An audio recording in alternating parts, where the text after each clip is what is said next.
여러분들이 잘 아시는 것처럼 퀴어 축제로 온 나라가 시끌시끌합니다. 얼마 전에는 대구에서 대구시장과 대구 경찰청장들이 서로 대립하고 막말을 하면서 험악한 분위기를 연출했습니다. 그 이유는 동성애 축제가 문제였습니다. 그로 인한 법 해석의 문제였습니다. 한 가지 여러분에게 질문하고 싶습니다. 여러분은 동성애를 어떻게 생각하세요? 절대 안 된다.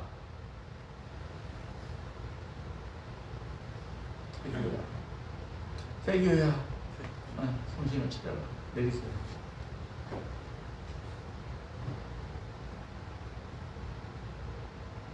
남의 이야기니까 뭐 그거 내가 별로 신경 쓸 거 없지 않냐 하는 그런 생각을 갖고 있는 사람들도 있을 거예요. 예전에 저쪽에 있던 교회의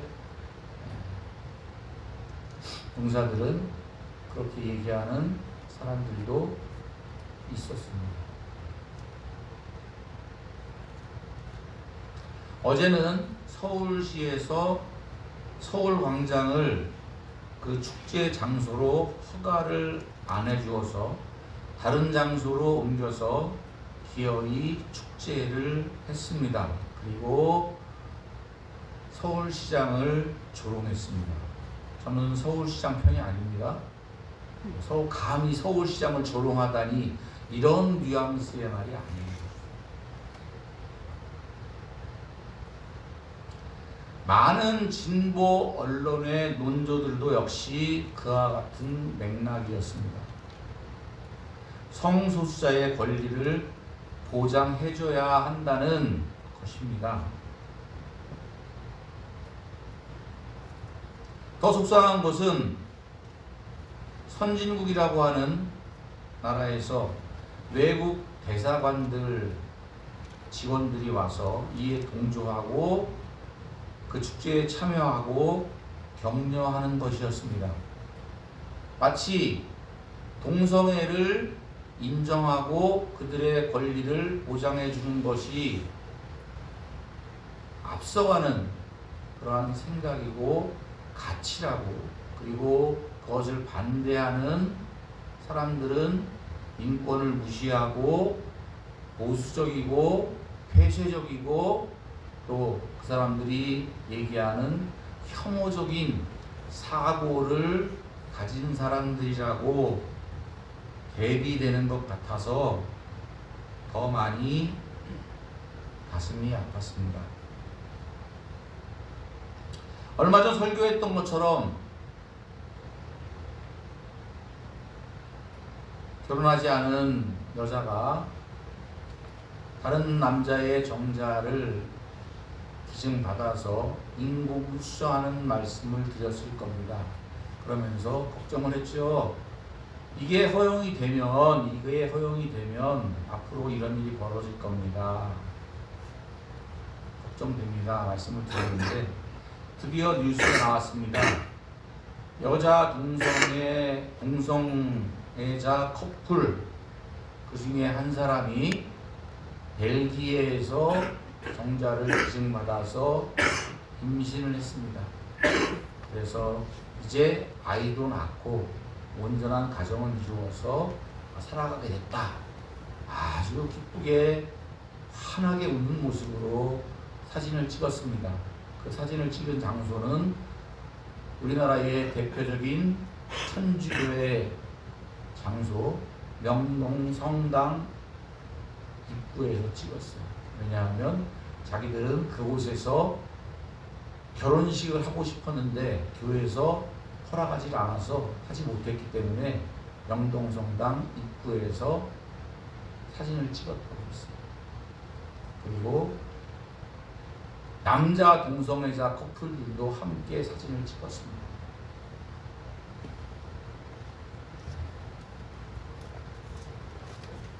하나님의 말씀을 조롱하고 교회를 조롱하는 것 같아 보였습니다. 한 가지 다행스러운 소식은 미국 대법원이 종교적 신념으로 성소수자에게 서비스를 제공하지 않을 표현의 자유도 있다고 판결했습니다. 예전에는 당신이 동성애자이기 때문에 나는 당신에게 물건을 팔지 않겠습니다.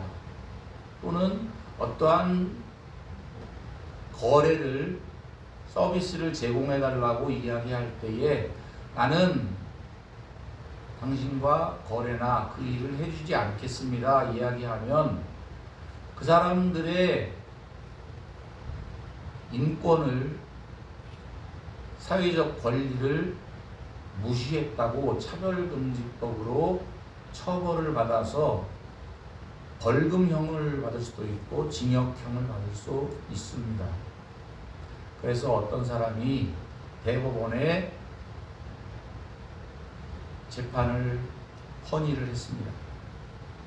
대법원이 다행스럽게도 성소수자의 권리도 중요하지만 성소수자에 대한 내 마음도 표현할 권리도 있다. 그렇게 판결을 해서 앞으로 성소수자가 아닌 다른 사람들이 나는 그 사람들과 거래하지 않겠다. 물건을 팔지 않겠다. 또 그것이 잘못됐다 이야기하더라도 아마 잡혀가는 일은 없지 않을까. 우리나라도 걱정이 됩니다. 이제 법이 어떻게 제정이 될까. 그것에 따라서 이 강단에서 설교를 하는 것도 많은 제약을 받을 수도 있습니다. 감옥 갈 작정을 하고 동성애는 잘못된 것입니다. 하나님의 말씀에 위법한 죄입니다. 이렇게 이야기를 설교 말씀을 할 수도 있을 것 같습니다.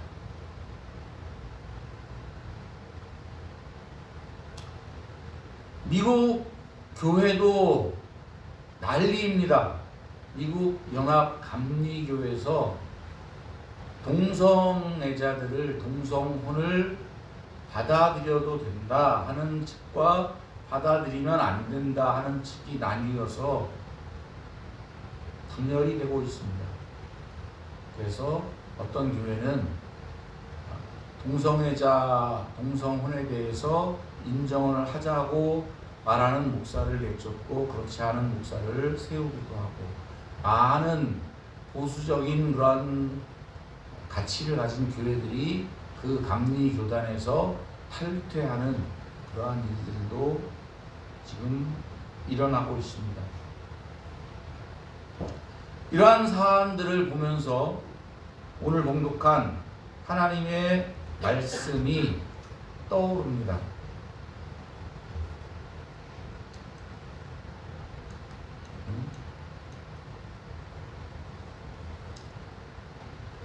3절, 4절을 같이 한번 읽도록 하겠습니다. 시작.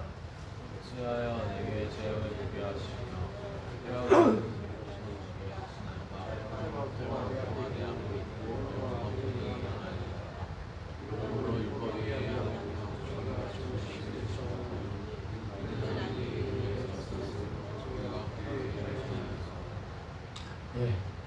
하나님, 어찌해서 나로 하여금 이 죄악된 세상을 보게 하십니까? 패역한 세상을 어찌 그대로 내버려 두셔서 나로 더러운 것들을 보게 하십니까? 이 악한 세상은 지금 그런 것들로 인해서 변론하고 분쟁하고 난리가 났습니다. 이 세상은 하나님의 말씀이 서 있지 않고 하나님의 말씀이 해이해지고 하나님의 정의와 공의가 전혀 시행이 되지 않는 세상입니다. 악인들이 의인들을 애워싸고 정의가 굳게 행하고 있습니다. 저는 지금 세상이 하박국 선지자가 이야기한 저 시대와 거의 흡사하다고 생각을 합니다. 하박국은 1장에 하나님 앞에 질문을 합니다. 왜 나의 기도를 듣지 않으십니까? 내가 지금 하나님 앞에 기도하고 있지 않습니까? 지금 우리 유다 백성들이 패역하게 살아가는 거 보시지 않습니까? 선지자 제사장들이, 율법사들이, 서기관들이, 또 많은 백성들이, 왕들이 패역한 삶을 살아가며 강포를 행하며 살아가는 것들을 하나님 왜 내버려 두십니까? 언제까지입니까? 왜 내 말씀을 듣지 않으십니까? 이렇게 하나님 앞에 기도하고 있습니다. 언제까지 이렇게 내버려 두십니까? 왜 악인들을 처벌하지 않으십니까? 여러분들은 그런 생각 안 하십니까? 아니, 다른 사람들로부터 그런 이야기를 듣지 않습니까? 하나님이 살아계시다면 어찌 이런 일이 있을 수 있어? 그런 얘기 안 들으세요? 저는 그런 얘기 가끔 듣습니다.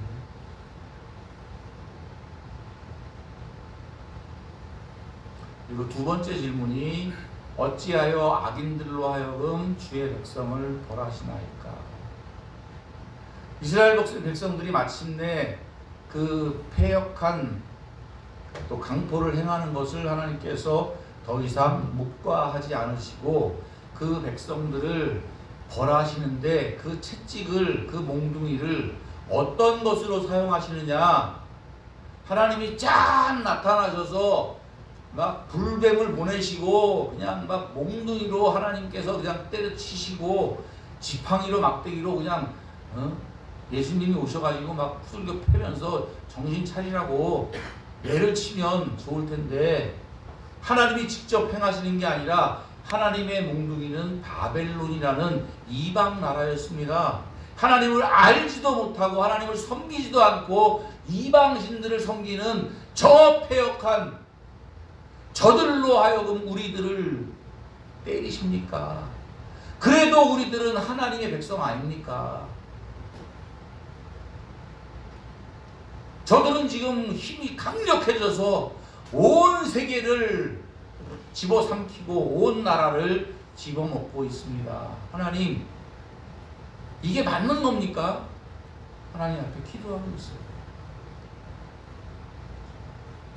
지금 세상을 보면 그런 것 같아요.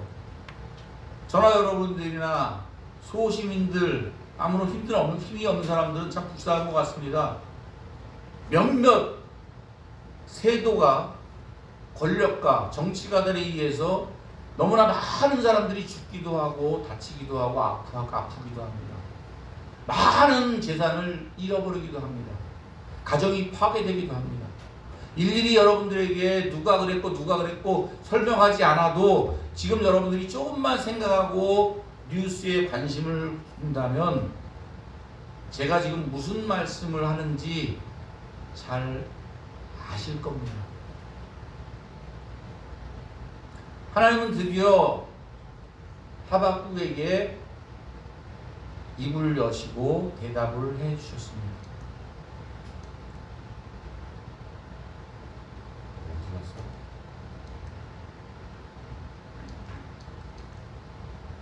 다시 열어놔. 죄송합니다. 옮겨가는 과정에 있어서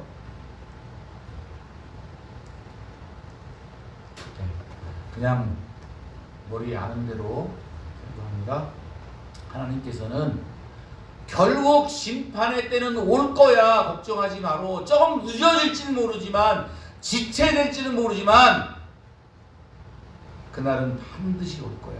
할렐루야. 여러분들이 믿는 하나님의 심판은, 하나님의 구원은 반드시 올 줄 믿습니다.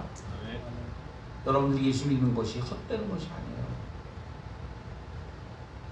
그리고 하나님께서 말씀하시기를 의인은 믿음으로 말미암아 살리라. 할렐루야. 할렐루야. 아멘. 저는 이 하박국의 말씀을 보면서 뜨끔했어요. 다른 사람들의 폐역을 손가락질하면서 저 동성애자들, 저 나쁜 놈들 막 하면서 나는 그러면 어떻게 살아가고 있을까? 나는 하나님 앞에 매를 맞을 만큼, 벌을 받을 만큼, 벌 받지 않을 만큼 깨끗하게 살아가는 것인가? 그리고 저들을 하나님 앞에 고발하고 고소할 만큼 나는 무죄한가? 절대로 그렇지 못합니다. 그러나 나에게 한 가지 내세울 게 있다면, 나는 나의 연약함을 하나님을 바라보고 하나님 나를 도와주셔야 됩니다. 나는 올바르게 살고 싶습니다. 하나님의 말씀대로 세상에 있는 모든 사람들을 사랑하고 미워하지 않고 베풀고 나눠주고 하나님의 법과 이 땅의 법을 잘 준수하며 하나님의 사랑을 품고 이 세상을 사랑하는 그런 사람으로 살고 싶습니다. 그러나 그것이 잘 안 됩니다.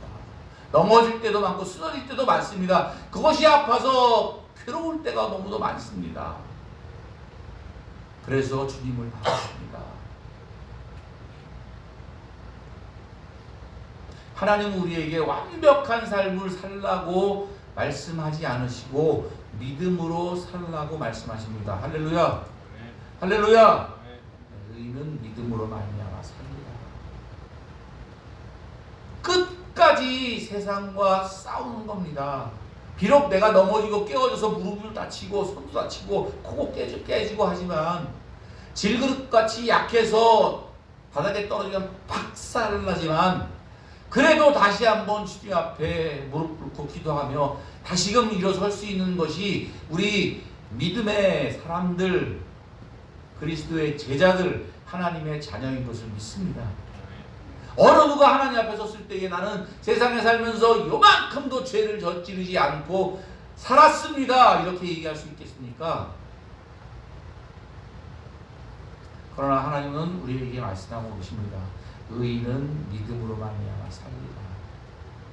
우리를 의롭게 하는 것은 믿음인 줄 믿습니다. 아멘. 근데 그 믿음을 지키는 일은 장난이 아닙니다. 마치 청상 과부가 정조를 지키기 위해서 바늘로 허벅지를 찌르면서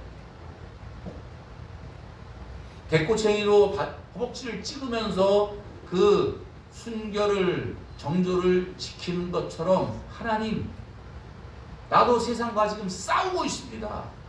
그런 결단이 필요합니다. 할렐루야. 할렐루야. 나도 세상 사람들처럼 돈이 좋고요. 세상 사람들처럼 즐기는 것 좋아하고요. 세상 사람들처럼 그렇게 살고 싶습니다. 그러나 그렇게 살 수 없습니다.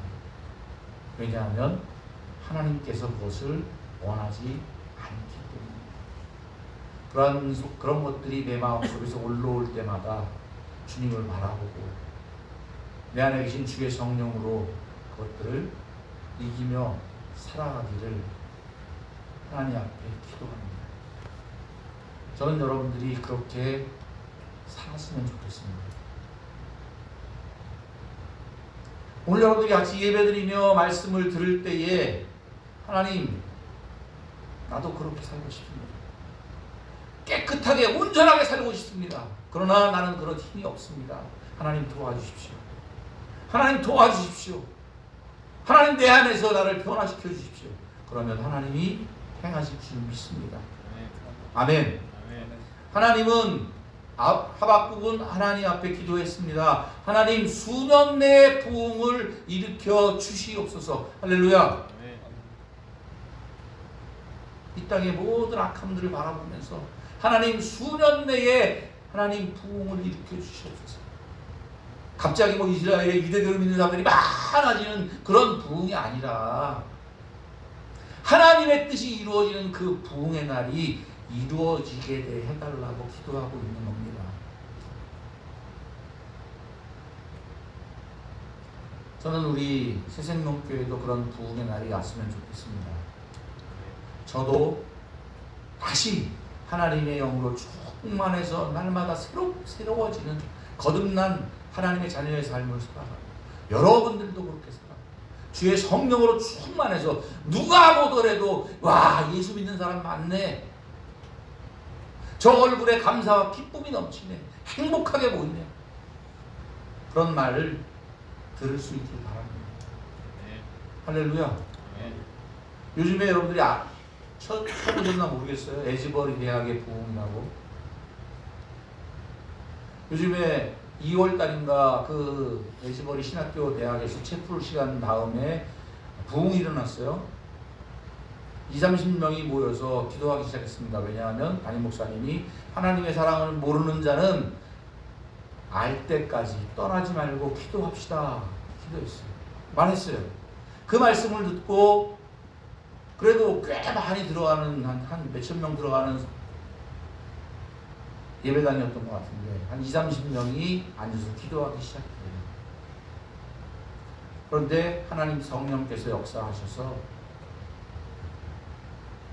회개하는 놀라운 역사, 또 하나님께 주시는 감사와 기쁨과 생명의 역사가 일어나는 것들을 보게 되었고, 그것들을 본 많은 사람들이, 그 학교 사람들이 다 모여들어서 며칠 동안 같이 끝까지 기도하고 예배하고 찬양하고, 이 소문이 뭐 그냥 실시간으로 유튜브로 중계되니까 미국 전 나라에 있는 사람들에게 알려지게 되고 크리스찬들이 모여지게 됐다고 합니다. 그 이야기를, 그 사건을 보고 이런 목사님 저런 목사님들 뭐 이런 사람 저런 사람들이 막 감론을 막 많이 합니다. 이게 진짜 부흥이냐 가짜다 진짜다 말들을 많이 해요. 저는 분명히 말할 수 있습니다. 그 결과를 보면 분명히 압니다. 그것이 사단의 장단인지 아니면 하나님의 은혜와 하나님의 사랑의 성령의 은총인지. 그들이 그렇게 모여서 예배하고 감사하고 기뻐하고 서로를 위해서 기도해주고 한 다음에 어떤 삶을 살아가느냐, 그것을 보게 되면 분명히 알 수 있습니다.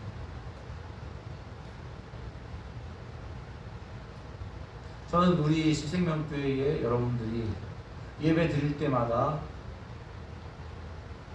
내 마음속에 내 영이 리바이벌 되는, 부흥되는 놀라운 역사가 일어나길 바랍니다. 그래서 이전의 삶이 달라진 새로운 삶을 살아가길 원합니다. 그래서 하박국 같이 소의 외양간에 소가 없고 우리의 양이 없고 포도나무에 열매가 없어도 나는 하나님을 사랑합니다. 하나님을 기뻐합니다. 그렇게 고백하며 살아가는 믿음의 사람들이 되기를 축원합니다. 앞으로 전역하고 세상에 나가 살아갈 때에 그러한 마음가짐으로 살아간다면 여러분들은 이 패역한 세대에 승리하며 예수 그리스도의 깃발을 높이 들고 살아가는 하나님의 자녀들이 될 것을 믿습니다. 할렐루야. 다 같이 찬양 드리겠습니다.